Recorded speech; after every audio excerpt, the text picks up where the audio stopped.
Starkey here. How's your day going? Good? Oh man, I wish we were having a conversation. It's so weird to talk to the camera still. Even after all these weeks, it's weird. I am back with a fantastic side dish recipe, 2 of them to be exact. I usually do really well on my meats, like my main dish. We're meat eaters here, we're from Texas. And not that all Texans are meat eaters, I shouldn't say that, but it always feels right to go like, we're from Texas, we eat meat. But anyways, side dishes are always fun to try to figure out. So easy to open a can of green beans and corn, which is not a bad thing, but when you're on a keto diet or any diet or lifestyle that you've changed to, it's really nice to try new things so you don't get bored. So I have 2 really cool side dish recipes that I found from different people, and I have given them credit. You can go to my website. We'll have that listed right here for you. Check out those recipes. They are going to be for creamy cauliflower mash. I'm not real big on cauliflower rice, as I've mentioned a million times to you guys, but I did try this recipe from frozen cauliflower and turned it into mashed potatoes, and then I put shredded cheese and sour cream and a big hunk of butter on top of it and mixed it up, and it tasted just like a baked potato. Now, it does have a different consistency, obviously, right? It's not a potato. It doesn't turn into that creamy stuff, but it comes really close. And if you just kind of close your eyes and make your wish to go home and hit your red heels together 3 times, I'm totally in the wrong story. Did I mention I'm a fiction writer? And so anyways, this creamy cauliflower mash is fantastic, but I'll tell you what takes the cake. Wish I could have cake, is the zucchini au gratin. So I love potatoes au gratin. When you go to a restaurant and they do them, they slice them real thin, and they put a ton of cream, heavy cream, and cheese in between them, and then they bake them, and they're ooey and gooey and delicious. And so I found a recipe for zucchini au gratin, because we've been looking for a zucchini recipe. My mom and dad had a huge haul on their zucchini. If you're following me, you know this. This year was the year of the zucchini. Big, fat, crazy size zucchini. So we did this zucchini au gratin, and I was like, please let this be good, because the last few zucchini recipes I did, they were okay, but not something I would do all the time. This one, dude, slap your grandmother delicious. Like, do not slap your grandmother. Crazy, crazy, crazy good. #1 side dish that I've made over all these weeks of trying new recipes. And y'all know I've tried some recipes, so you have to check this out, and please let me know if you make it. I want to just kind of revel with you in the idea of how delicious this zucchini is. It takes about 45 minutes or so in the oven, so you've got to put a little bit of time ahead of it. But if you're going somewhere to a family event, or if people are coming over, you really do need to make this and wow the heck out of them. It is a party in your mouth. I hope you love it. Okay guys, up first is the creamy cauliflower mash. It's supposed to be a lot like mashed potatoes. You're gonna need a head of cauliflower or a 16-ounce bag of frozen cauliflower, some unsalted butter, or you could use olive oil, minced garlic, cream cheese, Parmesan cheese, which she says is optional. We're getting this from Gimme Delicious blog, which is delicious, and salt and pepper to taste. So me and Allie are working on this one together. She's just putting that cauliflower rice in the microwave to steam for 3 to 4 minutes. Never realized how easy this stuff is. We're cooking other things in the background, so my timer's going off for other stuff, but after the rice is done, you're gonna put it in your mixer.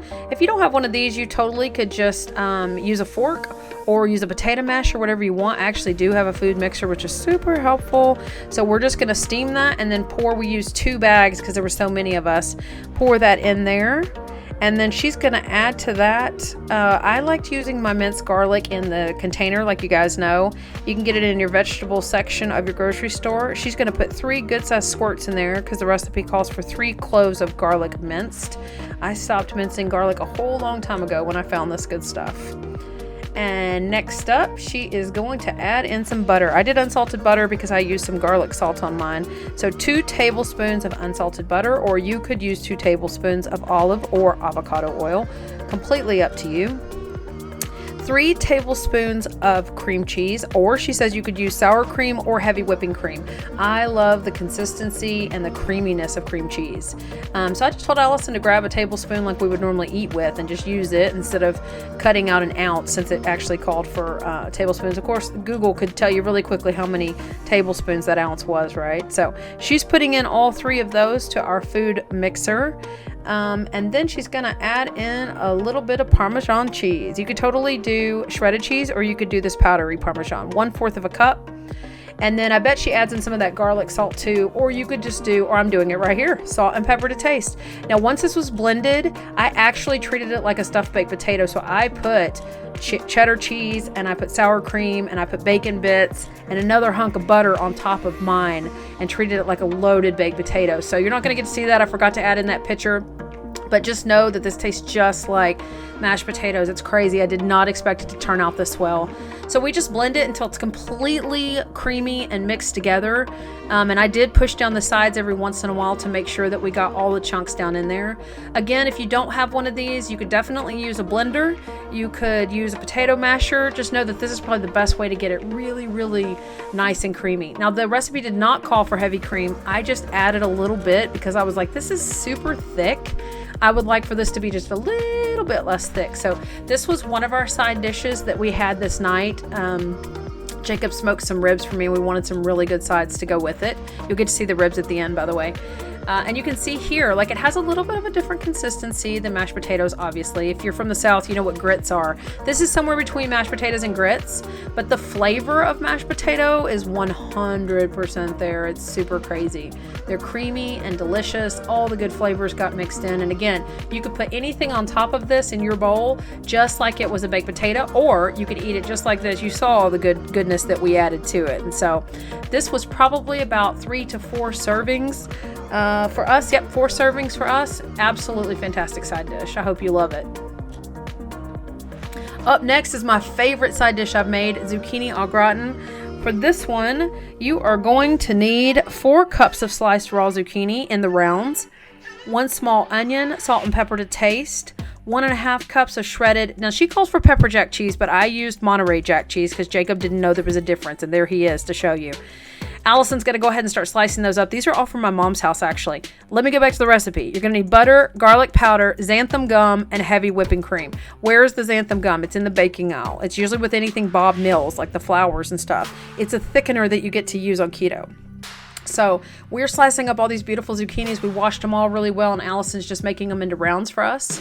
And then she's going to take care of this onion as well. We're only going to need about half of this onion, I believe, because it's small. She's so cute. You see her move out of the way for me to do the onion. The other night my son did the same thing because I can do an onion so fast and quick. But I was showing her how to do it too, like I always show you guys how to do it. Those horizontal and then vertical cuts, and then don't cut the back because you're holding on to that with your nails. Your nails may smell like onion for a little while, but that's okay. So then you get your baking dish. Depends on how many people you have in your family. I have probably 9 by 11 there, but you could use a bigger one if you wanted to. And then you just layer this. This is the best dish ever. I never expected this to turn out so good. Oh, and pause what you're doing because I'm about to ruin. I'm just kidding. Turn the oven to 375. I forgot to tell you that. You're going to need the oven at 375. So really quickly, go do that. Just pause me. So then you just layer this thing. You put your zucchinis down, you put your onions down. Now we like onions, but we like sauteed onions. So I was a little bit concerned with how this would turn out. And then you can see here, she's gonna sprinkle some of the garlic salt on there. And then she's gonna put some cheese. And it's a cup and a half of total shredded cheese. So we're gonna use half a cup each time. And again, okay, I used mozzarella. So you could use mozzarella, you could use pepper jack, you could use cheddar, you could use anything you wanted, guys. And then you just layer it again. You're going to do 3 layers of this. Zucchini, onions, cheese, a little bit of garlic salt. Or salt and pepper if that's what you like. Or any seasoning you want, actually. Italian seasoning would rock on this. Now, I made this one other time after this, and I actually sauteed the onions, and it was even better. So if you want to saute your onions and then start building everything, your zucchini still are completely raw, but I did saute the onions and they turned out really, really good. She's just playing Tetris here with it, as you can see. I will tell you, with the raw onions, it still turned out fantastic. There was nothing about it that wasn't awesome. And so we're just doing these layers over and over and over. She may have even gone up to 4 layers. The last time I did it, I only did 3, but you do whatever you want to do to build this thing. It was the best side dish that we've made to date. Absolutely fantastic. After you do that, you're actually going to take, and she's going to put a little bit of cheese on top, by the way, which was me. I was like, I need more cheese on this. Yep, isn't that beautiful? Oh man, this is such a fancy dish for you to do with family or somebody coming over. So then in the bowl, we're going to make kind of the topping, right? So you have 2 tablespoons of butter. We did use salted Kerrygold. You could use unsalted or whatever you wanted to do, but 2 tablespoons of butter. You're going to put everything in this bowl, by the way, and then you're going to put it in the microwave and it will melt all of it. Half a teaspoon of garlic powder, but I use garlic salt. I'm a salt girl. half a cup of heavy whipping cream, which you see her getting together there. And like I tell you guys all the time, Kroger's brand whipping cream is the best if you have a Kroger's. Try different flavors of whipping cream, even though it's all just called whipping cream, heavy whipping cream. It does taste different. Now she's adding in 1/4 of a teaspoon of xanthan gum, which again is a thickener. Now I have 1/8 of a teaspoon there, so she's doing 2. But xanthan gum from Bob Red Mills, I'll put that in the link below just so you guys have it in the show notes in case you want to find it from Amazon. But you just pop that into the microwave, and it should be for a minute. Let's make sure she's doing that. Yep, pop it into the microwave. This should be for 1 minute. Yeah, exactly. It melts everything really good, and then when it comes out, you just whisk it together. And then you're actually gonna pour this right over the top of the zucchini layers. And don't worry about it getting to the bottom. It will literally bake down as you go. It is kind of hot, so be careful of your bowl since you've heated it for a whole minute. But just try to get it over the entire thing if you can. And if you can't, and for some reason you run out, then just make some more of that goodness. That was super simple to make. All that cheese is gonna melt down. That xanthan gum is gonna thicken the entire casserole, and it turns out so good. So we're going in an oven at 375 for about 45 minutes, or until the liquid has thickened and the top is completely golden brown, which was exactly 45 minutes for us. So there's your 375. You close it. It's not covered. You don't put anything on top of it. You just let it bake like that. I've made this like 2 or 3 times. My family absolutely loves it. It has to be one of the most decadent, delicious dishes that I've made. And I've been trying to find something good for zucchini because my mom and dad had such a huge haul, like I've mentioned in my intro, such a huge haul of zucchini in their garden this year. But this is how it turns out. Look how good this looks.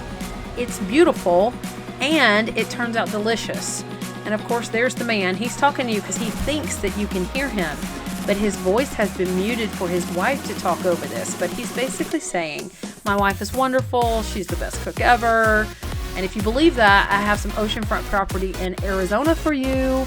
So here it is. He's taking it out for me. I'm still suffering from my sciatica, so my family's been helping me. And there are those delicious ribs I was telling you about. Yum, yum, yum. Hope you love it.